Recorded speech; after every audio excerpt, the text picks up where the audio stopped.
Les hasards qui se succèdent sont-ils le fruit du destin? Un contrôle de sécurité à l'aéroport digne d'une zone de haute tension. Un objet qui, aux yeux d'un non-initié, paraît suspect. Si des événements imprévus tissent des liens entre les gens, alors de telles coïncidences sont une véritable bénédiction. Mais que leur est-il donc arrivé? Je m'appelle Manon Sorel et je travaille comme officier de la police aux frontières à l'aéroport de Paris-Charles de Gaulle. Ma journée, qui commence à 6 h du matin, est toujours le prélude à une suite d'imprévus.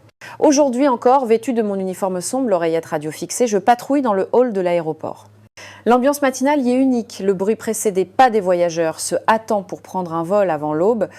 La douce lumière des boutiques hors taxe et l'arôme de café s'échappant des machines se mélangent pour donner le coup d'envoi de la journée. L'aéroport peut sembler un lieu paisible et calme, mais la réalité à laquelle nous sommes confrontés est tout autre.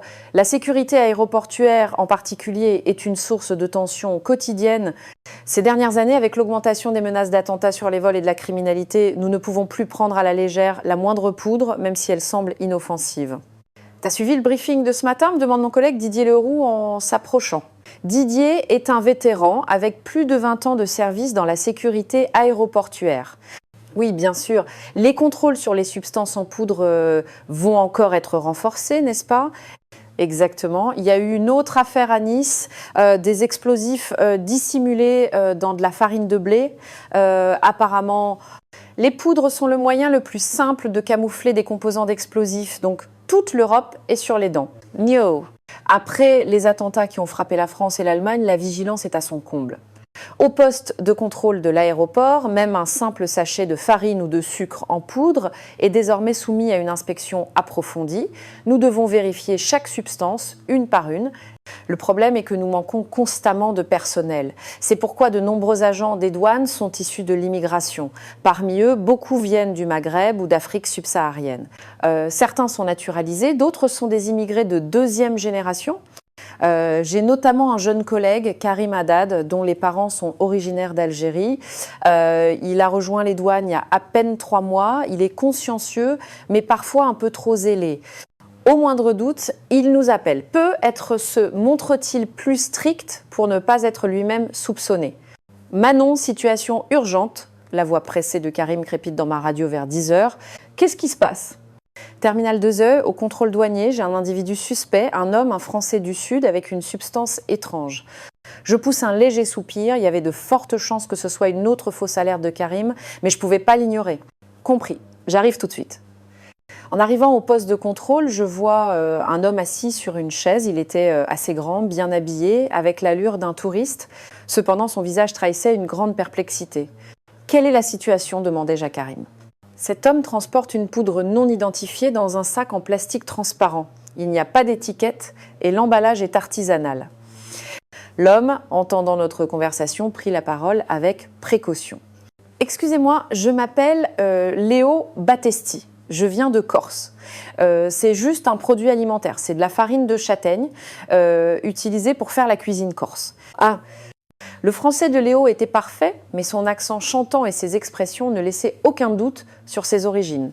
Bien qu'il semblât sincère, cette assurance pouvait aussi être une ruse pour endormir notre méfiance. « De la nourriture corse, dites-vous » demandai-je.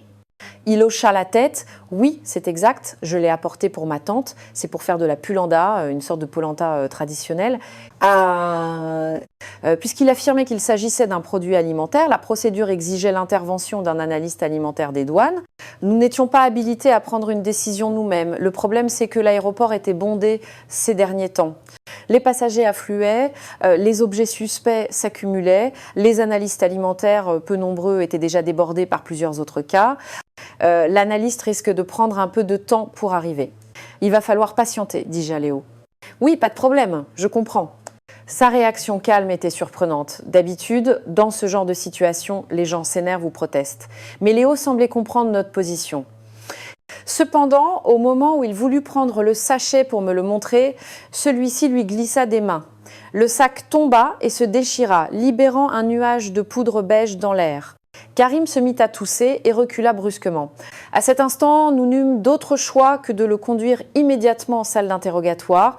Avec une poudre inconnue dispersée dans l'air, la sécurité primait. De plus, la procédure exigeait un déplacement vers une salle d'enquête, un lieu où la surveillance et les responsabilités sont clairement définies.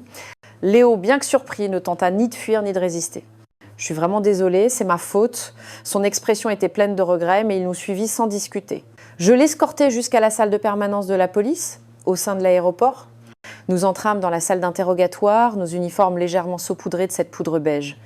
La pièce était un espace austère aux murs gris, sans fenêtre, ce qui la rendait encore plus oppressante. Léo s'assit sur une chaise en plastique, les mains sagement posées sur ses genoux.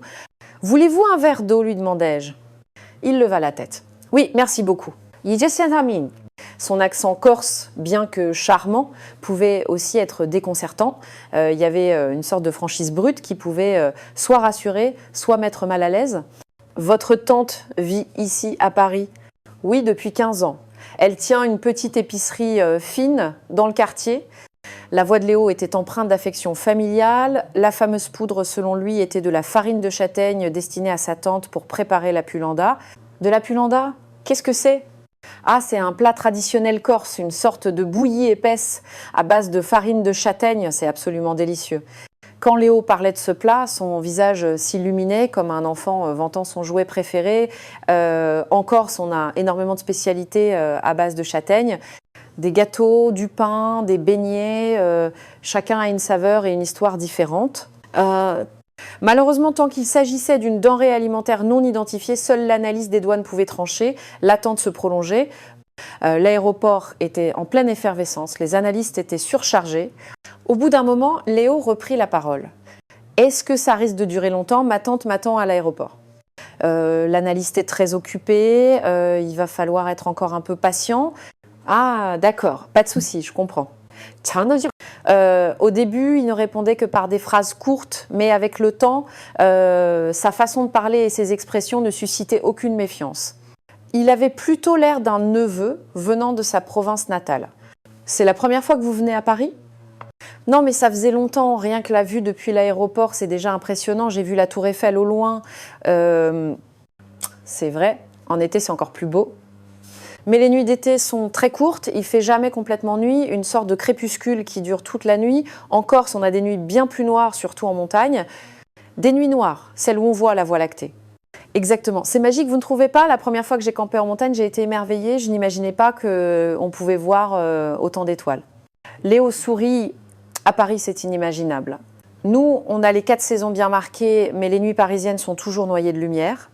Étrangement, alors que la conversation se poursuivait, je me sentais de plus en plus détendue. L'analyste alimentaire Hervé arriva enfin, l'air exténué. Une journée comme celle-ci devait être un marathon entre les foules de passagers et les saisies de marchandises. Je lui expliquai brièvement la situation et Hervé prit le sachet de poudre que Léo lui tendait. « Ah, encore ça !» dit Hervé en soupirant. « Encore ?» demandai-je, surprise. Hervé m'expliqua « Depuis quelques semaines, on voit beaucoup de Corses en ramener, c'est de la farine de châtaigne. Je pense qu'une note de service va bientôt circuler, mais vous n'avez pas encore dû la recevoir. » Hervé renifla la poudre, puis en prit une pincée et la goûta. Karim s'écria, choqué « Hervé, qu'est-ce que vous faites ? Ça pourrait être dangereux !»« Non, c'est juste de la nourriture, » dit Hervé en riant. Un goût de noisette, c'est utilisé dans la cuisine corse, comme il vous l'a dit. En entendant ces mots, un sentiment de soulagement m'envahit. C'était la confirmation que Léo n'avait pas menti. Pendant cette dernière heure, j'avais oscillé entre le croire innocent et le soupçonner d'être un menteur habile, mais les paroles d'Hervé dissipèrent tous mes doutes. Je ne pus m'empêcher de sourire. Léo dit, l'air triomphant, vous voyez, c'est juste de la farine de châtaigne. Mabe. Le ressentiment disparut de son visage pour laisser place à un large sourire éclatant.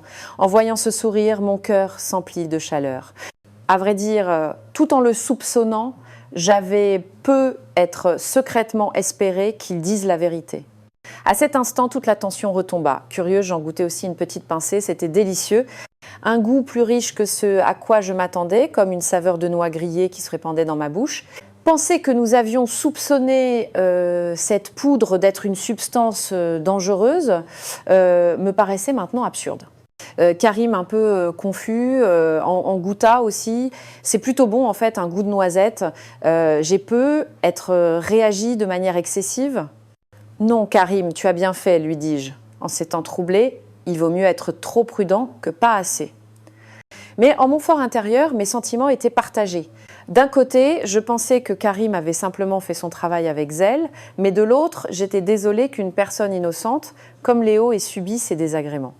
Une atmosphère étrange flottait dans la salle de permanence, les uniformes sombres, les visages impassibles, le tarmac grisâtre par la fenêtre. Mais au milieu de tout ça, une simple poudre avait créé un moment complètement différent. Nous avons ri un instant. L'espace, auparavant rempli de tension et de suspicion, s'était soudainement réchauffé. « Vous pouvez y aller, dit Hervé à Léo. Nous sommes vraiment désolés, c'est une période sensible. » Non, je comprends parfaitement. Léo se leva en hochant la tête. J'aurais dû savoir qu'une telle situation pouvait se produire. La prochaine fois, je ferai une déclaration préalable. La réaction magnanime de Léo me toucha profondément. Malgré les ennuis qu'il avait subis, il ne nous en voulait pas et faisait même preuve de compréhension. J'y vis une véritable grandeur d'âme. Ensuite, je l'accompagnai pour le raccompagner à la sortie. Son visage, auparavant crispé et anxieux, était maintenant serein. Et moi-même, je sentais que ma journée n'avait pas été si fatigante que ça. Normalement, un tel incident m'aurait préoccupée toute la journée, mais aujourd'hui, je me sentais étrangement légère. En marchant dans le couloir, Léo me dit « Merci beaucoup. Au début, je me demandais ce qui allait m'arriver, mais vous avez été très aimable. » C'est normal. Et puis, j'ai appris beaucoup de choses intéressantes. C'était vrai. Cela faisait longtemps que je n'avais pas eu une conversation aussi sincère avec quelqu'un. Mon quotidien était fait de règles, de procédures, de suspicions et de méfiance. Aujourd'hui, j'avais vécu quelque chose de complètement différent. La Corse vous intéresse ? Eh bien, pour être honnête, je ne connais pas très bien la culture corse. C'est la première fois que j'en entends parler avec autant de détails. En approchant du hall des arrivées, Léo s'arrêta brusquement, comme s'il avait aperçu quelqu'un. Je suivis son regard. Une femme d'une 50aine d'années, de petite taille, lui faisait signe. Son style vestimentaire était parisien, mais son visage m'était étrangement familier. Je la fixai un instant en murmurant pour moi-même. Léo se dirigea vers elle en criant « Tati !» À cet instant, je fus stupéfaite. C'était Marie, la propriétaire de l'épicerie fine Le Goût du Maquis, où je faisais souvent mes courses. C'est elle qui me saluait toujours avec un grand sourire. Je n'en revenais pas de voir à quel point le monde était petit. Marie me vit et s'exclama surprise. « Oh Manon, quelle coïncidence de vous voir ici! Vous travaillez ici ?» J'étais abasourdie, comme dans un rêve. Le puzzle se mettait enfin en place. La tante de cet homme, celle dont Léo parlait, était la gérante de l'épicerie que je connaissais. « Vous connaissez ma tante ?» demanda Léo, l'air intrigué. « Oui, nous nous voyons souvent. Elle tient une boutique près de chez moi. » À ce moment-là, je sentis comme une étrange touche du destin. Dans cet aéroport où des milliers de personnes se croisent chaque jour, rencontrer une de mes connaissances, et dans de telles circonstances. Marie dit en riant « Mais dis-moi Léo, il t'est arrivé quelque chose, tu as mis tellement de temps, je commençais à m'inquiéter. » « Ah, ce n'est rien de grave, juste un petit malentendu à propos de la farine de châtaigne, mais Manon m'a bien aidée. » Une fois la situation éclaircie, nous avons tous ri. Je ne savais même pas que Marie était corse, et encore moins que Léo était son neveu. Désormais, quand j'irai à la boutique, je verrai Marie d'un autre œil. Ce jour-là, grâce à cet incident, nous avions appris à nous connaître un peu plus profondément et à nous comprendre d'une manière inattendue. Et je n'aurais jamais imaginé qu'un petit lien de mon quotidien puisse mener à une rencontre aussi spéciale. Après le travail, je suis passée comme d'habitude à l'épicerie Le Goût du Maquis. Le son familier de la clochette retentit lorsque la porte s'ouvrit. Au fond du magasin, Marie, qui rangeait des produits, leva la tête. « Manon, tu as fini ta journée ?» Mais aujourd'hui, quelque chose était différent. Mon regard se figea. Devant une étagère, un homme transportait des cartons. C'était Léo, avec un tablier, en train de ranger les rayons. Il avait tout l'air d'un employé. « On se retrouve, dit-il en souriant, l'air naturel. Ça me fait plaisir. » Ah, une vague de joie m'envahit. Cela ne faisait que quelques jours que nous nous étions quittés à l'aéroport et le revoir si vite était à la fois étrange et agréable. Mais j'étais aussi surprise. Je ne m'attendais pas à ce qu'un neveu venu rendre visite à sa tante se mette si activement au travail. Marie agita la main et dit « Je lui dis que c'est pas la peine, mais il insiste pour m'aider. » Je m'arrêtai un instant. À Paris, on voit rarement ce genre de scène. Ici, les structures d'emploi et les contrats de travail sont clairs. Même au sein d'une famille, il est rare d'aider sans être déclaré officiellement. Plus important encore, la culture parisienne privilégie la séparation entre les contrats et les rôles plutôt que le travail familial basé sur l'affect. Cette image d'une famille se retroussant les manches ensemble me semblait donc un peu étrangère. Mais pour Léo, cette distinction semblait pas exister. Il transportait des marchandises, rangeait des cartons et soulevait de lourdes caisses sans hésiter. J'ai toujours été comme ça depuis tout petit, dit Léo. Je ne supporte pas de voir les adultes travailler sans rien faire. J'aidais toujours mes parents dans leur auberge. C'est pareil aujourd'hui. Ces paroles me laissèrent sans voix. En le voyant agir avec un tel naturel, je sentis passer quelque chose qui s'était perdu ici. Dans mon environnement, même en famille, les domaines de chacun étaient bien définis, mais Léo ne semblait pas connaître cette séparation. « Merci encore de m'avoir aidé à l'aéroport, reprit Léo. Grâce à vous, tout s'est bien terminé. » C'était tout naturel. Au fait, combien de temps comptez-vous rester? Environ 1 mois. Ma tante a l'air de beaucoup trop travailler toute seule. Marie intervint. Ce garçon s'inquiète pour rien. Ça fait 15 ans que je me débrouille très bien. Mais on pouvait lire la gratitude sur son visage. Même si elle disait que tout allait bien, l'aide de son neveu était visiblement un grand soutien. Je pris comme d'habitude du lait et du pain. Mais Léo, devant la caisse, me regarda et dit « Manon, vous vivez seule? Je vis avec mon père. » Ah, d'accord. La cuisine doit être compliquée alors. C'était vrai, je n'aimais pas beaucoup cuisiner et me contentais de plats simples. Mon père n'étant pas difficile, nous nous en accommodions. À vrai dire, je ne suis pas très douée en cuisine. Dans ce cas, pourquoi ne viendriez-vous pas dîner chez nous un de ces soirs? Je vous préparais des spécialités corses. La proposition de Léo me surprit un instant. Aller chez quelqu'un que je connaissais à peine me semblait un peu intimidant. Mais d'un autre côté, j'étais curieuse. Je me souvenais de la passion avec laquelle il parlait de la cuisine de son île à l'aéroport. Marie ajouta « Léo cuisine divinement bien, je me régale souvent grâce à lui. » Vraiment? Oui, je tiens une auberge en Corse et j'aime particulièrement préparer des plats sains. N'y voyez aucune obligation, venez simplement sans chichi. Ces mots me rassurèrent. Ce que je mangeais habituellement était souvent gras et salé et je me disais parfois que c'était pas très bon pour la santé. Alors si ça ne vous dérange pas, j'accepte avec plaisir. Yute. Le visage de Léo s'illumina. Vraiment, c'est super. Quand seriez-vous disponible? Demain soir, ça vous irait? Parfait, je vous préparerai quelque chose de bon. Sur le chemin du retour, je me sentais étrange. J'étais partagée entre l'excitation d'une nouvelle expérience et une légère appréhension à l'idée d'aller dans un endroit inconnu. Mais plus que tout, j'étais impatiente de pouvoir discuter à nouveau avec Léo. Quand je racontais l'histoire à mon père, il fut étonnamment ravi. On dirait que tu as rencontré quelqu'un de bien et en plus tu vas bien manger, c'est parfait. Les paroles de mon père augmentèrent encore mon impatience. Habituée à des repas simples à la maison, j'étais curieuse de découvrir à quel point la cuisine corse authentique pouvait être délicieuse. Ce soir-là, je fis quelques recherches sur Internet. Les plats semblaient variés et appétissants. Imaginer ce que Léo allait me préparer me mettait en joie. J'avais hâte d'être à demain. Le lendemain soir, j'arrivais avec précaution devant la maison où j'étais invitée. Un lieu inconnu mais pas totalement étranger. Je ne pensais pas que partager un repas avec quelqu'un puisse être aussi stressant. Après une journée entière de travail à l'aéroport, c'est maintenant que mon cœur battait la chamade. Comme une adolescente avant son premier rendez-vous, mes paumes étaient moites. Normalement, j'aurais évité ce genre d'invitation. Manger chez des inconnus est embarrassant et je ne saurais jamais de quoi parler. Mais aujourd'hui, c'était différent. L'envie de revoir Léo était plus forte que toutes mes appréhensions. Avant de sonner, j'hésitais un instant. Et si je n'aurais pas dû venir? Et si Léo se sentait obligé? Après avoir tourné en rond devant la porte, je pris mon courage à 2 mains et sonnai. La porte s'ouvrit presque aussitôt.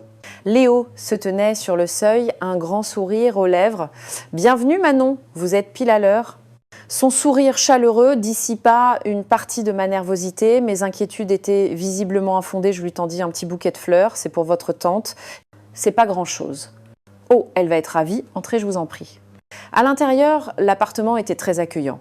Une atmosphère propre et chaleureuse m'enveloppa. Quelques objets artisanaux corses étaient disposés ici et là et une subtile odeur de maquis flottait dans l'air. C'est vraiment chaleureux ici. C'est ma tante qui aime que l'appartement soit bien chauffé, une habitude qu'elle a gardée de Corse, paraît-il. Après avoir retiré mes chaussures, je vis Marie sortir de la cuisine, un tablier noué à la taille. Ah Manon, vous voilà, merci beaucoup pour les fleurs, c'est adorable. En voyant le plaisir sincère de Marie en recevant le bouquet, mon cœur se réchauffa. Allez, à table! C'est le meilleur moment pour manger, tout est prêt. Léo a passé la matinée à préparer tout ça. De la cuisine s'échappait une douce vapeur et la table était déjà dressée avec une variété de plats. Du veau aux olives, une tourte aux herbes du maquis, une salade de poulpe et une soupe corse. Chaque plat était une œuvre d'art. « Waouh! Qu'est-ce que c'est que tout ça ?» demandai-je admirative. « C'était un tout autre monde comparé à mes repas monotones habituels. Rien qu'à voir les couleurs, on devinait que c'était plein de nutriments. C'est la cuisine de grand-mère corse, dit Léo avec fierté. Rien d'extraordinaire, juste des plats de tous les jours. L'assaisonnement n'était pas fort et les arômes n'étaient pas agressifs. Mais la première impression était claire, ce n'était pas un repas préparé à la va-vite. Chaque plat témoignait d'un soin et d'un temps consacré. Le pain frais qui fumait encore était déjà délicieux en soi. Les plats sont magnifiques. Comment faites-vous pour qu'ils soient aussi beaux ? J'étais sincèrement impressionnée. Je ne me souvenais pas de la dernière fois où j'avais été invitée à une table aussi soignée. À cet instant, Léo s'assit à côté de moi et dit un peu timidement, c'est moi qui ai tout préparé. J'ai toujours aimé cuisiner et maintenant c'est mon métier. Je tournais la tête, surprise. Je n'arrivais pas à croire que Léo avait préparé tous ses plats tout seul. Vraiment, tout ça, tout seul. Oh, ce n'est pas si compliqué, dit-il modestement, mais j'étais vraiment touchée. Il était rare de voir un homme aussi doué en cuisine et surtout, j'étais reconnaissante de tant d'attention. Ma mère est diabétique. C'est moi qui gère son alimentation. Je cuisine avec le moins de gras et de sel possible, en utilisant uniquement des ingrédients bons pour la glycémie. Léo n'en parlait pas comme de quelque chose d'exceptionnel, il le racontait simplement comme si c'était son rôle. Sa simplicité me toucha profondément. Moi aussi, ma glycémie est un peu haute ces derniers temps, ça m'inquiétait. L'arrivée de Léo est une vraie bénédiction, ajouta Marie. Je pris silencieusement mes couverts. Dès la première bouchée, je fus stupéfaite. Les plats avaient une saveur bien plus profonde que ce que j'imaginais. C'était léger mais pas du tout fade, simple mais plein de chaleur. C'est délicieux, vraiment délicieux, dis-je sincèrement. Bouchée après bouchée, mon cœur se réchauffait. Quand avais-je mangé un repas pareil pour la dernière fois ? Mon père aussi est diabétique, lâchai-je sans réfléchir. Normalement, je n'aurais jamais partagé une information aussi personnelle, mais dans cette atmosphère chaleureuse, mon cœur s'ouvrait naturellement. Ah, vraiment, ça fait longtemps qu'il a été diagnostiqué ? L'année dernière. Au début, je pensais que c'était juste un truc de vieux, mais maintenant, on lui dit qu'il doit complètement changer ses habitudes alimentaires. Léo hocha la tête et m'écouta attentivement. Ça doit être difficile. Changer de régime du jour au lendemain, c'est compliqué. Oui, et comme je suis une piètre cuisinière, mes plats sont pas très bons, alors mon père ne mange pas beaucoup, ça m'inquiète. Ah, je vois. Dans ce cas, je pourrais peut-être vous aider, dit Léo. Je pouvais lire le sérieux dans ses yeux. Vraiment ? Oui, préparer des plats pour diabétiques, c'est pas si difficile. Il suffit de bien choisir ses ingrédients pour faire des plats à la fois délicieux et sains. Léo réfléchit un instant, puis dit avec précaution « Si vous voulez, je peux vous apprendre les bases petit à petit. » Sa proposition me laissa sans voix. Je ne m'attendais pas à une telle offre. Vraiment ? Ça ne vous dérangerait pas ? Bien sûr que non. J'ai toujours voulu faire connaître la cuisine corse, c'est une bonne occasion. Marie ajouta « La cuisine de Léo est vraiment excellente. Moi aussi j'apprends de lui. Vous devriez essayer, Manon. » Mon cœur s'emballa. L'idée de passer plus de temps avec Léo me remplissait de joie, mais en même temps j'étais inquiète. Je suis vraiment nulle en cuisine, ça ira ?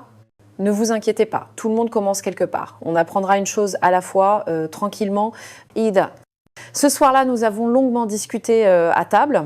De cuisine, de famille et de nos vies respectives, je n'ai pas vu le temps passer. Sur le chemin du retour, mon cœur était léger. J'étais heureuse d'avoir mangé un repas délicieux et d'avoir passé du temps avec des gens formidables. Et surtout, j'étais ravie d'avoir une occasion de me rapprocher de Léo. À partir de ce jour, nous avons commencé à cuisiner ensemble. Léo m'enseignait chaque étape avec patience. Le premier cours a commencé par les bases. La préparation d'un bon bouillon. La base de la cuisine corse, c'est un bon bouillon. Rien qu'en faisant mijoter quelques légumes et un morceau de viande séchée, le goût change complètement. Léo mit quelques légumes dans de l'eau froide et commença à chauffer à feu doux. Au bout de 10 minutes, l'eau prit une teinte dorée. Waouh, la couleur est magnifique. Goûtez-moi ça. Je pris une cuillère et goûtai. Il n'y avait pas de sel, mais le bouillon avait un goût profond et savoureux. C'était incroyable. C'est un condiment naturel, c'est délicieux. Exactement. Avec un bon bouillon comme celui-ci, n'importe quel plat devient savoureux. Au début, j'étais maladroite avec le couteau, mais je me suis surprise à attendre avec impatience la fin de ma journée de travail. Même les jours où j'étais tendue à l'aéroport, le temps passé en cuisine avec Léo m'apaisait. Prenez votre temps.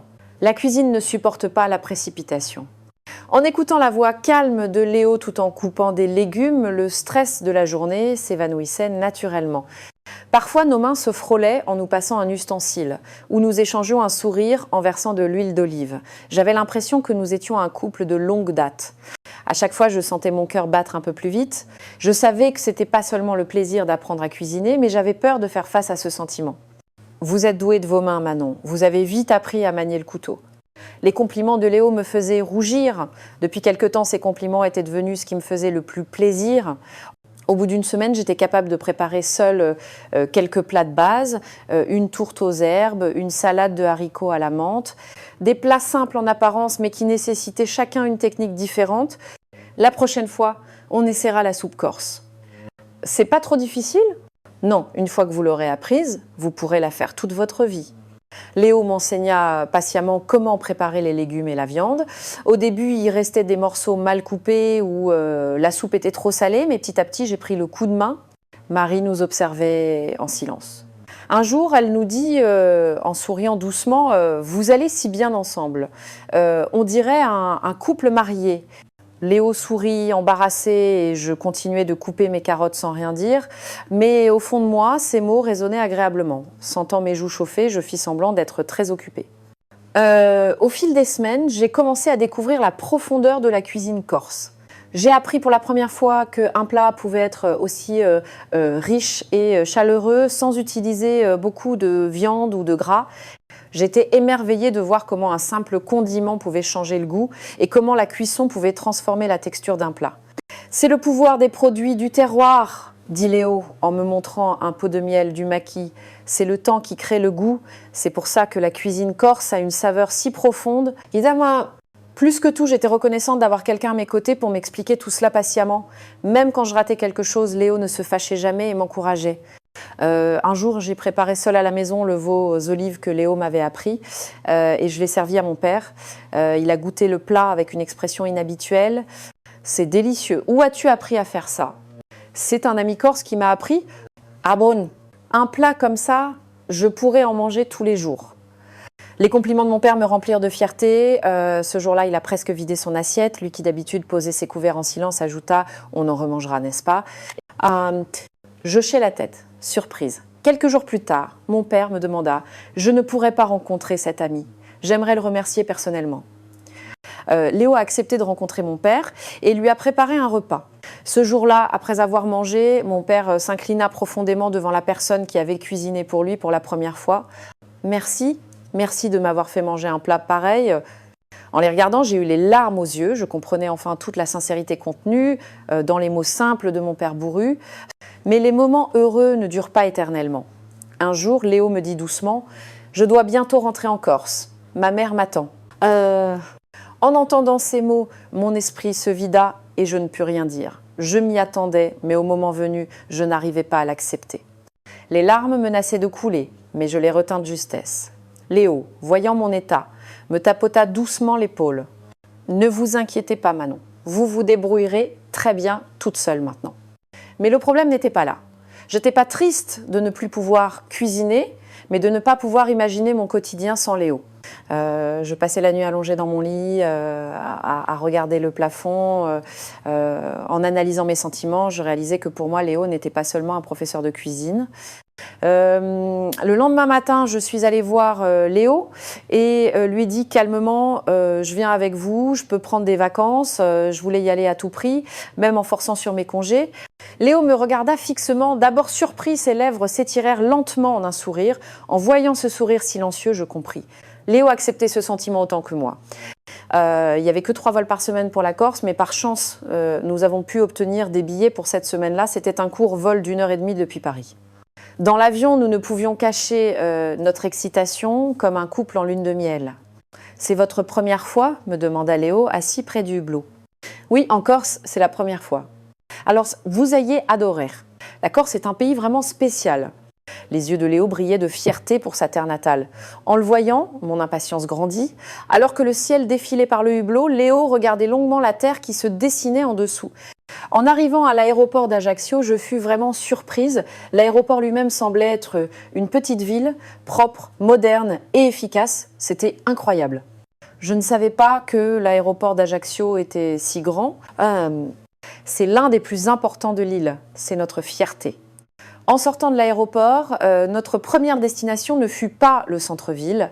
Léo m'expliqua qu'il y avait un paysage qu'il voulait me montrer avant les rues bondées et animées.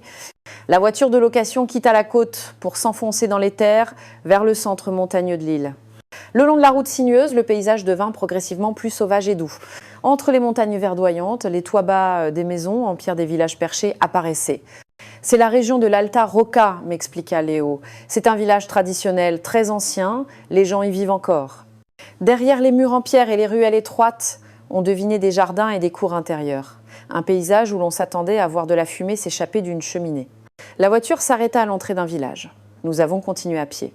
En passant devant de vieilles maisons, de petits ateliers d'artisans, nous marchions en retenant notre souffle comme dans une scène d'un vieux film.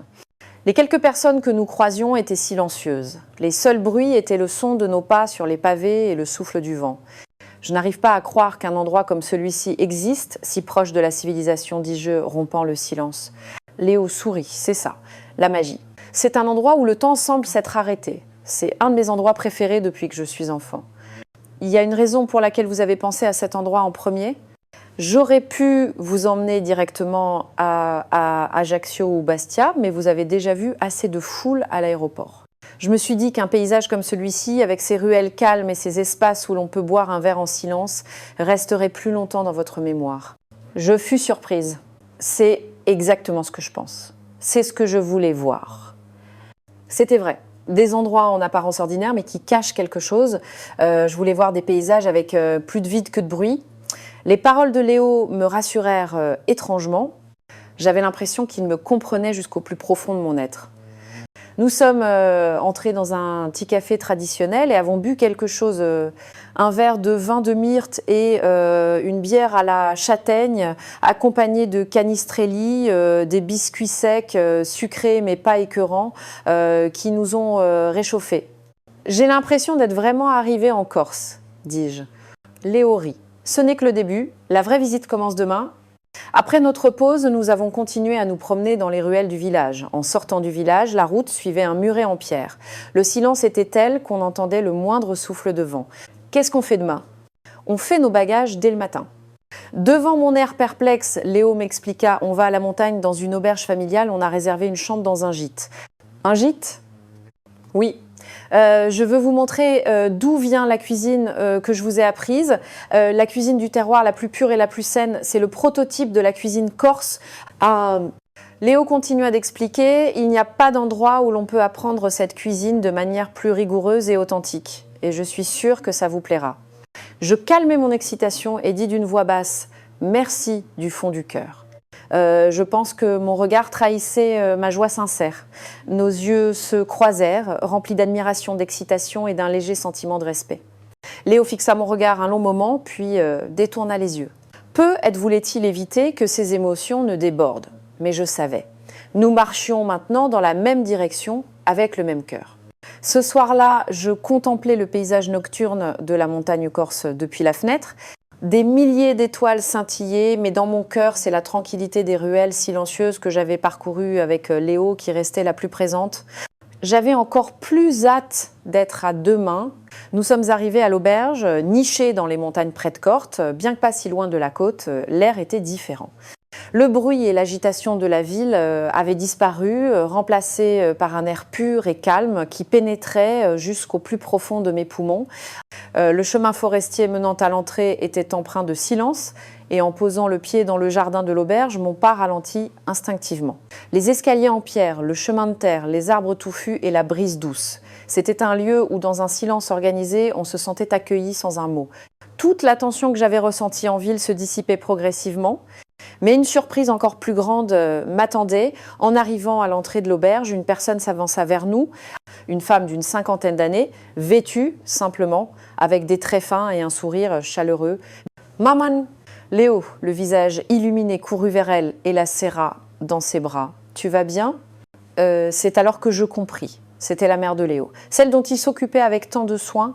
« Mon fils m'a ramené une belle fille, dit la mère de Léo en me regardant avec un grand sourire. Elle me prit la main et dit gentiment, quand Léo me traduisit ses paroles, je rougis.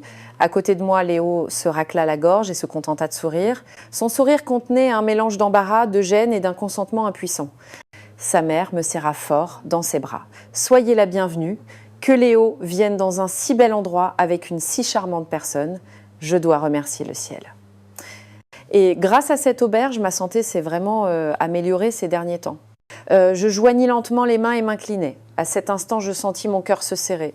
Les autres membres de la famille nous accueillirent chaleureusement. Comme la mère de Léo venait souvent, ils se saluèrent familièrement et certains me saluèrent dans un anglais parfait. Le patriarche, Antoine, nous fit visiter les lieux.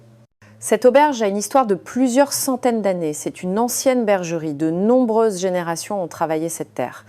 Nous avons d'abord participé à la préparation du dîner. La voix des membres de la famille qui chantaient des chants traditionnels en cuisinant résonnait dans toute la maison. Bien que je ne sois pas corse, l'atmosphère solennelle m'incita naturellement à baisser la tête. Un séjour dans un gîte n'est pas une simple expérience, c'est un moment pour partager notre quotidien et faire une introspection, expliqua Antoine. En écoutant ces explications, nous avons visité les lieux. Sous un chêne vieux de 500 ans, des gens buvaient un café en discutant et dans le potager, des légumes poussaient tranquillement. Avant le dîner, vous allez participer à la préparation d'un plat traditionnel. Aujourd'hui, nous allons faire un plat de lentilles au figatellu et une soupe de légumes du jardin. En nous déplaçant vers l'espace cuisine, je fus une fois de plus émerveillée par la propreté. Une longue table en bois, des tabourets et accroché au mur le mot « partage » en corse. Sparta signifie « partager », expliqua une jeune femme nommée Stella. La cuisine est aussi une forme de partage. Antoine déplia une feuille de châtaignier et dit « C'est le récipient du cœur qui enveloppe les saveurs de la terre. Le châtaignier pousse dans un sol pauvre, mais ses fruits sont riches. » En écoutant ces mots, je touchais doucement les nervures de la feuille. Je réalisais pour la première fois que chaque ingrédient avait une signification et que chaque acte de cuisine était un rituel. « Connaissez-vous les principes de base de notre cuisine ?» demanda Stella. « On utilise ce que la nature nous donne, pas d'épices venues d'ailleurs, ail, oignon, herbes du maquis, laurier, romarin. Ces herbes aromatiques donnent du caractère. Et pour l'assaisonnement, on utilise des condiments naturels. De l'huile d'olive, du sel de mer, du vinaigre de vin. C'est avec ça qu'on obtient des saveurs profondes. Nous avons commencé par laver les légumes. En voyant comment je mettais les légumes dans l'eau froide et les lavais doucement, Stella dit « Il faut laver chaque légume avec le cœur en le remerciant. C'est seulement ainsi que le plat sera préparé avec soin. » Je lavais les légumes avec beaucoup plus de précaution que d'habitude. Je changeais l'eau plusieurs fois jusqu'à ce qu'elle soit claire. Et ce processus lui-même était comme une méditation. La préparation des ingrédients pour le plat de lentilles était encore plus délicate. Les saucisses étaient coupées en tranches fines, les carottes et les oignons en petits dés. Tout était préparé avec soin. Chaque ingrédient doit être en harmonie. Aucun ne doit dominer et aucun ne doit manquer. Léo, à côté de moi, m'aidait silencieusement à préparer. C'était étrange. Ici, le temps ne passait ni vite ni lentement. La préparation de la soupe était encore plus spéciale. Quand on fait revenir les oignons, il faut s'arrêter dès que l'odeur se dégage. Si on les fait cuire trop longtemps, ils deviennent amers. Je mis les oignons dans une poêle et les fis revenir en les remuant avec une cuillère en bois. Dès que l'arôme se dégagea, je retirai la poêle du feu. Maintenant, mettons-les dans le mortier pour les écraser. Le mortier était plus lourd que je ne le pensais. Je mis les oignons dedans et commençai à piler avec le pilon. Au début, mon poignet me faisait mal, mais petit à petit, j'ai trouvé le rythme. Ne vous pressez pas. Lentement, jusqu'à ce que les oignons deviennent une purée lisse. Suivant les conseils de Stella, je pilais les oignons dans un état méditatif. Les oignons, d'abord en morceaux, devinrent progressivement une purée lisse et crémeuse. C'est très bien. Maintenant, ajoutons de l'eau. Nous avons mis de l'eau dans une marmite et y avons délayé la purée d'oignons. Quand le liquide blanc se mit à frémir, nous avons salé. À l'auberge, même le sel est du sel marin. Aucun condiment artificiel n'est utilisé. C'était l'étape finale pour le plat de lentilles. Nous avons mélangé les ingrédients préparés avec les lentilles et les avons disposés joliment dans un plat en terre cuite. 20 minutes de cuisson au four et c'était prêt. Pendant l'attente, Antoine nous servit une infusion. C'est une infusion de 5 herbes. On l'appelle comme ça parce qu'elle a 5 saveurs. Sucré, acide, amer, piquant et salé. En buvant l'infusion, nous avons discuté avec les membres de la famille. « Que pensent les étrangers de la cuisine corse ?» demandai-je. Antoine répondit en souriant. « Au début, beaucoup la trouvent simple, mais après quelques jours, ils disent que leur corps se sent plus léger et leur esprit plus serein. Notre auberge organise une fois par mois un séjour pour les étrangers, ajouta Stella. Beaucoup viennent d'Amérique, d'Europe, d'Australie. Surtout ceux qui s'intéressent au yoga et à la méditation. L'auberge et le yoga ont une philosophie similaire. Enfin, le plat de lentilles était prêt. En sortant le plat du four, les lentilles brillantes et les divers ingrédients étaient magnifiquement mélangés. Waouh, c'est une véritable œuvre d'art. Quand on cuisine avec le cœur, la nourriture devient belle. À l'heure du dîner, nous nous sommes déplacés vers la salle à manger avec toute la famille. Le repas de l'auberge se prend tous ensemble, à la même table. C'est une grande tablée, expliqua Antoine en nous montrant nos places. On ne doit pas gaspiller la nourriture, donc chacun prend seulement ce qu'il va manger. Et à la fin, on nettoie son assiette avec un morceau de pain pour ne rien laisser. Avant le repas, nous avons porté un toast avec un verre de vin local. Le repas était vraiment calme. Nous mangeons avec précaution, en essayant de faire le moins de bruit possible avec nos couverts, mais ce n'était pas inconfortable. Au contraire, cela nous permettait de nous concentrer davantage sur le goût des plats. Le goût du plat de lentilles et de la soupe que j'avais préparé était vraiment surprenant. C'était pas fort, mais une saveur profonde et subtile se répandait dans ma bouche. Après le repas, j'ai vraiment nettoyé mon assiette avec du pain. C'était un peu étrange au début, mais j'ai appris à ne pas gaspiller une seule miette de nourriture. C'est l'heure de la veillée. Voulez-vous vous joindre à nous ? La veillée qui se tenait dans le salon était encore plus solennelle que le dîner. Dans le salon éclairé aux chandelles, les chants corses résonnaient. C'était vraiment sacré. La nuit, l'auberge devint encore plus silencieuse. Sans les lumières de la ville ni le bruit des voitures, dans un silence complet, je ressentis pour la première fois une véritable paix. Après la veillée, les membres de la famille nous distribuèrent silencieusement des lanternes. Chacun alluma une petite bougie dans sa lanterne et nous sortîmes dans le jardin pour les accrocher aux arbres. Les lanternes n'étaient pas grandes, mais rassemblées, elles dégageaient une chaleur subtile. Les lumières du jardin de l'auberge étaient presque toutes éteintes et le ciel était rempli d'étoiles. Un ciel étoilé qu'on ne peut pas voir à Paris. Sous ce ciel, tenant ma petite lanterne sentant le vent, j'avais l'impression que toute l'agitation du monde s'était éloignée. Léo et moi, nos lanternes à la main, nous tenions devant un grand chêne. Au moment où j'accrochais ma lanterne à une branche, le vent qui caressait le dos de ma main était si doux que je fermais les yeux un instant. « Vous avez fait un vœu ?» me demanda Léo à voix basse. Je hochai la tête. « Oui, un vœu que je fais depuis longtemps. » Il sourit à ma réponse. Puis, un peu plus tard, en accrochant sa propre lanterne, il dit « Moi, j'ai fait un vœu simple, que ce moment reste longtemps dans nos mémoires. Et que nous soyons sereins, où que nous soyons. » En entendant ces mots, je ressentis une étrange sensation, une sorte de certitude. L'idée que cet homme pouvait rester à mes côtés s'insinuait doucement en moi cette nuit-là. Le vent se leva un peu et les lanternes se balancèrent doucement. Je l'ai suivi du regard et murmurai que toutes les bonnes choses lui arrivent et que je puisse rester longtemps à ses côtés. Le séjour à l'auberge s'est terminé, nous avons voyagé encore quelques jours en Corse. Si le temps passé dans cette auberge calme et ordonnée avait profondément apaisé mon esprit, la suite du voyage a confirmé mon amour pour cette île. De retour sur la côte, le premier jour, Léo m'a emmené aux îles Sanguinaires. C'était un lieu d'une solennité différente de la tranquillité de la montagne. C'est une ancienne tour génoise, elle a plus de 500 ans d'histoire. En voyant le bâtiment en pierre-roc se refléter dans la mer, je fus émerveillée. L'architecture traditionnelle et sauvage était magnifique. Waouh, c'est vraiment splendide. C'est incroyable que de telles traditions perdurent. Les Corses tiennent à leur tradition. Le charme de cette île, c'est la coexistence du moderne et du traditionnel. Ces mots étaient tout à fait justes. Juste à côté de villages anciens, on trouvait des villes modernes et des touristes en tenue de plage croisaient des bergers en habits traditionnels. Le lendemain, nous avons visité Bastia et le Cap Corse. Les petites galeries d'art et les cafés traditionnels du vieux port de Bastia avaient un charme différent de celui d'Ajaccio. On boit un verre ici. En entrant dans un vieux café, l'ambiance était feutrée avec des tables en bois patinées. En buvant un verre de muscat en regardant par la fenêtre, on pouvait voir les rues de Bastia où le moderne et le traditionnel s'harmonisaient. Je suis en Corse que depuis une semaine, mais j'ai déjà l'impression que cet endroit va me manquer. Léo sourit, l'air satisfait. À Bastia, j'ai pu voir clairement le côté moderne de la Corse, des enseignes lumineuses, diverses boutiques de marque et des touristes du monde entier. Je ne savais pas que la Corse était une île aussi internationale. Grâce à la musique et à la culture corse, beaucoup d'étrangers viennent maintenant. On appelle ça le Corsican Cool. La cuisine de rue était aussi un incontournable. Beignets au broxu, charcuterie, migliaxi. Chaque plat était une nouvelle expérience gustative.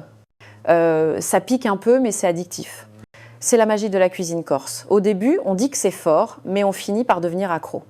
Les marchés, les petites ruelles cachant des cafés et des librairies, au milieu de tout cela, je commençais à comprendre un peu pourquoi cette île captivait les cœurs. Pendant mon séjour chez Léo, j'ai continué à apprendre des plats qui plairaient à mon père. À chaque fois que je cuisinais, Léo se réjouissait sincèrement de mes progrès. Vous maîtrisez vraiment les bases de la cuisine corse maintenant. Vraiment, j'ai l'impression qu'il me manque encore beaucoup. Non, Manon, vous avez vraiment le sens du goût, surtout pour l'assaisonnement. Chaque fois que Léo souriait en disant cela, je me sentais de plus en plus attachée à cet endroit. C'est sans doute pour ça que, alors que l'heure du départ approchait, mon corps refusait d'obéir. Je devais faire mes valises, mais mon cœur était lourd. En me voyant ainsi, Léo me dit avec précaution « Et si on essayait de vivre ensemble, en Corse ?»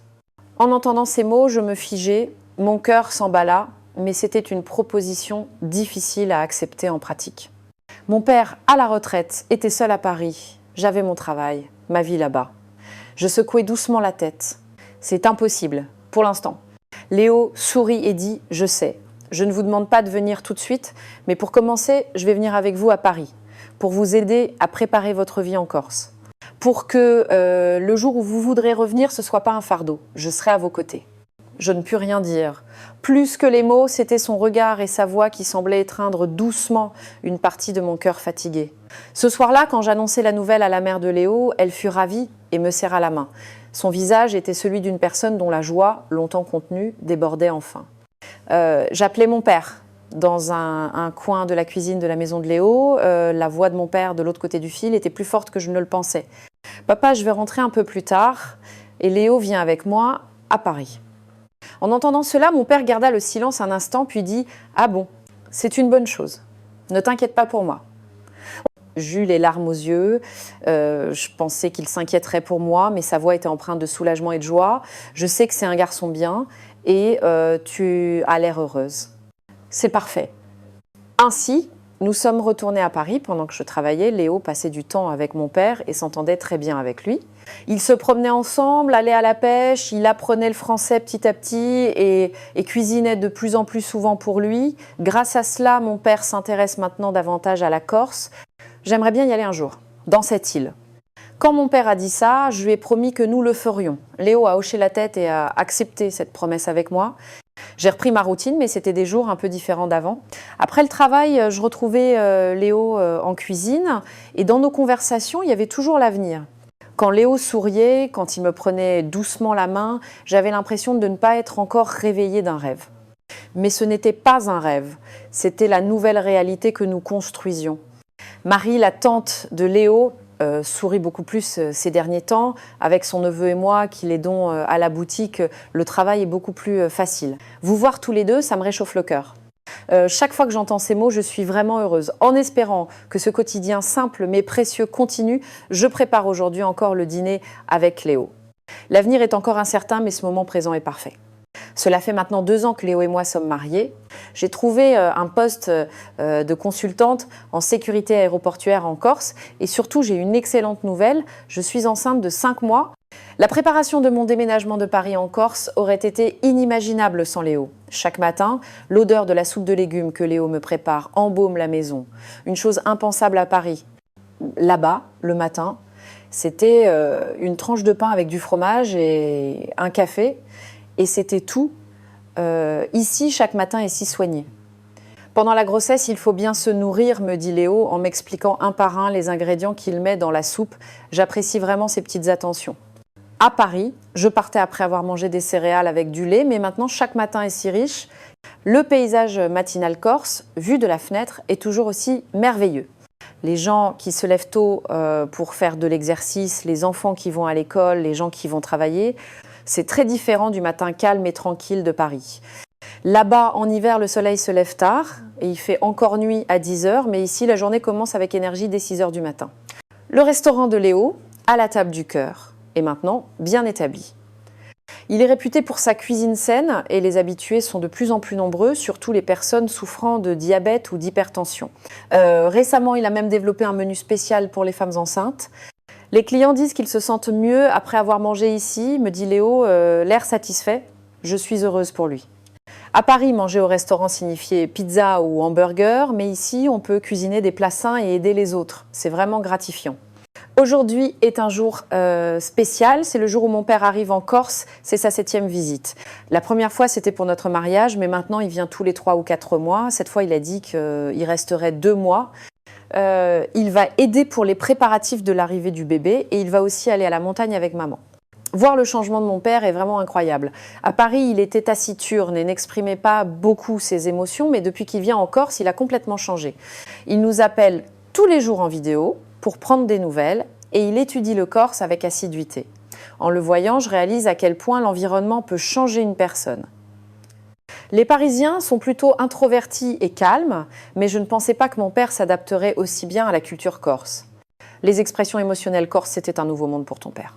C'est vraiment étrange. Mon père et la mère de Léo sont maintenant les meilleurs amis du monde. Mon père s'est intéressé à la spiritualité de l'île et participe régulièrement à des séjours dans des couvents avec elle. La dernière fois, il est resté 1 semaine et a participé à la messe de l'aube tous les jours. Ah bon? Son corse s'est beaucoup amélioré, il discute même directement avec les moines maintenant.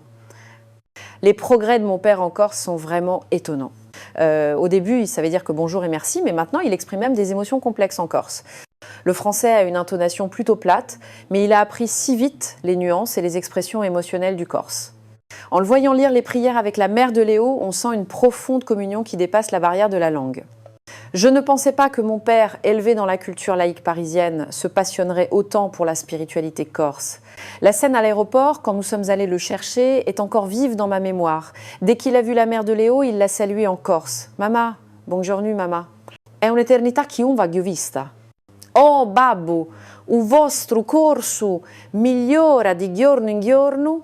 En les voyant se prendre joyeusement dans les bras, Léo et moi avons eu les larmes aux yeux. Les autres passagers dans le hall de l'aéroport les regardaient en souriant. Cela me rappelle à quel point l'expression des émotions est riche en Corse. Manon, ton ventre a bien grossi. C'est la preuve que le bébé grandit bien. Mon père regarda mon ventre et sourit, satisfait. À Paris, quand on voit une femme enceinte, on dit félicitations et c'est tout. Ici, toute la famille se réjouit et s'inquiète ensemble. C'est vraiment émouvant. Le moment le plus heureux, c'est le dîner, quand nous sommes tous réunis. En mangeant le repas préparé avec soin par Léo, mon père et la mère de Léo parlent avec enthousiasme du futur bébé. À Paris, le dîner est un moment calme, chacun mange et échange quelques mots. Mais ici, la table est un lieu où l'on partage toutes les histoires de la journée, ce qui s'est passé aujourd'hui, les projets de demain et les discussions sur le bébé. « Comment allez-vous l'appeler » demanda la mère de Léo. « Il faudra lui trouver un nom corse et un nom français. »« C'est vrai. » « Comme ça, notre petit enfant sera international, répondit mon père dans un corse fluide. Sa prononciation est un peu maladroite, mais le sens est parfaitement compréhensible. En ayant ces conversations, je ressens une profonde satisfaction. À Paris, quand je vivais seule, mes projets d'avenir étaient vagues, mais ici, j'ai des projets concrets et chaleureux. Un enfant qui héritera des 2 cultures, des grands-parents qui s'en occuperont ensemble. Je pars 1 semaine au couvent à partir de demain, Manon, ça ira. Oui, papa, je suis au repos, tout va bien, profitez bien de votre séjour tous les 2. Le séjour au couvent de mon père et de la mère de Léo est devenu une routine. Au début, c'était un peu déconcertant, mais maintenant, se lever à l'heure de la messe est devenu naturel. Les paroles du prêtre sont vraiment inspirantes, ça apaise l'esprit, dit mon père, l'air satisfait. À Paris, il ne s'intéressait pas à la religion, mais ici, il semble avoir trouvé une véritable paix intérieure. La culture spirituelle corse est devenue pour lui un nouvel espace de guérison. La mère de Léo hocha la tête et dit « C'est encore plus significatif avec votre père. Même si nos langues sont différentes, j'ai l'impression que nos cœurs sont unis. » En les voyant, je suis vraiment émerveillée. 2 personnes de religion, de langue et de milieux complètement différents qui partagent une communion si profonde. Je suis vraiment reconnaissante. Non seulement j'ai trouvé une nouvelle famille en venant en Corse, mais mon père a aussi tissé des liens avec des personnes merveilleuses et a trouvé un nouveau sens à sa vie. Le lendemain, de retour de l'hôpital, nous avons annoncé la bonne nouvelle. C'est une fille, une petite fille en pleine santé. Une petite fille. Toutes mes félicitations. Les voir se réjouir ensemble était vraiment touchant. Mon père, incapable de contenir sa joie, serra la mère de Léo dans ses bras. À Paris, on annonce une naissance par un simple email ou un appel téléphonique. Mais ici, toute la famille se réunit pour se réjouir ensemble. C'est vraiment chaleureux. Nous avons déjà réfléchi au prénom. Nous pensons l'appeler Livia pour le prénom corse et Astrid pour le prénom français. Livia, C'est un joli prénom. Ça signifie Olivier, un symbole de paix et de longévité, et Astrid, beauté divine, mon père sourit, satisfait. C'est incroyable qu'ils connaissent non seulement le corse, mais aussi la signification des prénoms. Notre petite Livia Astrid grandira dans un environnement vraiment spécial. Ce soir-là, allongée dans mon lit, je discutais avec Léo. C'est vraiment un rêve. Pensez que nous nous sommes rencontrés grâce à un sachet de farine de châtaigne et que nous sommes maintenant une famille. C'est vrai. Qui aurait imaginé ça la première fois que nous nous sommes vus à l'aéroport ? Le bébé dans mon ventre bougea de nouveau, comme s'il écoutait notre conversation. Je me suis souvenue de mes soirées solitaires à Paris. Là-bas, j'étais seule dans mon lit, à regarder le plafond, angoissée par l'avenir. Mais maintenant, je suis avec un mari aimant, sentant les mouvements du bébé dans mon ventre et dessinant un avenir heureux. Quand notre Olivia naîtra, ses grands-parents pourront lui apprendre le corse et le français. Bien sûr, elle saluera les moines au couvent, verra la nature corse, le froid parisien et la chaleur corse, la tranquillité et la vivacité, l'individualisme parisien et la culture communautaire corse. Notre enfant grandira avec des expériences très diverses. J'ai maintenant vécu toutes les saisons corse. À Paris, l'hiver était trop long, froid, sombre et déprimant. Mais ici, le printemps avec ses fleurs du maquis, l'été avec sa chaleur, l'automne avec ses couleurs, l'hiver avec sa neige en montagne, chaque saison a sa propre beauté. Les changements de saison que je ressens pendant ma grossesse sont encore plus spéciaux. La joie d'apprendre ma grossesse au printemps, le mystère de mon ventre qui s'arrondit en été, et maintenant en hiver, les mouvements vifs du bébé. Parfois, le soir, en me promenant avec Léo, nous discutons. « Tu ne regrettes pas d'être venu en Corse ?» Pas du tout. Au contraire, j'aurais aimé venir plus tôt. Vraiment, à Paris, tout était réglé, prévisible, c'était stable, mais sans surprise. Ici, chaque jour est une nouvelle expérience et les relations avec les gens sont plus profondes et plus chaleureuses. Les Parisiens respectent l'espace personnel et ne cherchent pas à devenir trop proches, mais ici, même les voisins célèbrent ma grossesse et s'inquiètent pour moi. Au début, c'était un peu déconcertant, mais maintenant, j'apprécie vraiment cette attention et cette affection. Le restaurant de Léo est maintenant complètement lancé. Les clients qui recherchent une cuisine saine sont de plus en plus nombreux et il aide particulièrement les patients atteints de diabète et d'hypertension. Notre fille pourra aussi manger sainement ici en grandissant. Bien sûr. Comme sa mère n'a mangé que de bonnes choses depuis le début de sa grossesse, elle naîtra en pleine santé. La santé de mon père s'est aussi beaucoup améliorée. Grâce à la cuisine saine corse que Léo lui a apprise, son diabète s'est considérablement amélioré. À Paris, son alimentation était principalement à base de pommes de terre et de viande, mais la variété de légumes et de produits fermentés de la Corse a eu un effet très bénéfique sur son corps. Grâce à vous, j'ai l'impression d'avoir rajeuni de 10 ans. Chaque fois que mon père dit ça, je suis vraiment fière. La tante Marie est aussi en meilleure santé ces derniers temps. En gérant son alimentation avec les recettes de Léo, sa glycémie s'est stabilisée. Grâce à Léo, je n'ai plus besoin d'aller chez le médecin. Quand ma tante dit ça, je suis heureuse pour elle. À Paris, on considère que la santé est une affaire personnelle, mais ici, voir les familles prendre soin les unes des autres est vraiment beau. Quelques jours plus tard, mon père et la mère de Léo sont partis ensemble pour le couvent. Imaginez les deux assister à la messe de l'aube et lire les prières ensemble me fait sourire. On y va, on va prier pour que notre petite fille naisse en bonne santé. Priez beaucoup pour que notre bébé naisse en bonne santé. Après leur départ, la maison est devenue silencieuse, mais mon cœur est encore plus chaleureux. À Paris, être seul était normal, mais ici, le temps passé en famille est si précieux. Comment une si petite coïncidence peut-elle changer une vie? Qui aurait imaginé qu'un sachet de farine de châtaigne puisse apporter un si grand bonheur? Je pense que ce moment présent est vraiment parfait. Un mari aimant, un bébé précieux dans mon ventre, deux familles qui s'aiment. Une vie bien plus riche que celle dont je rêvais à Paris. Notre petite Livia, dans mon ventre, doit ressentir tout cet amour. J'espère qu'elle grandira heureuse en héritant de la chaleur corse et de la beauté de la nature.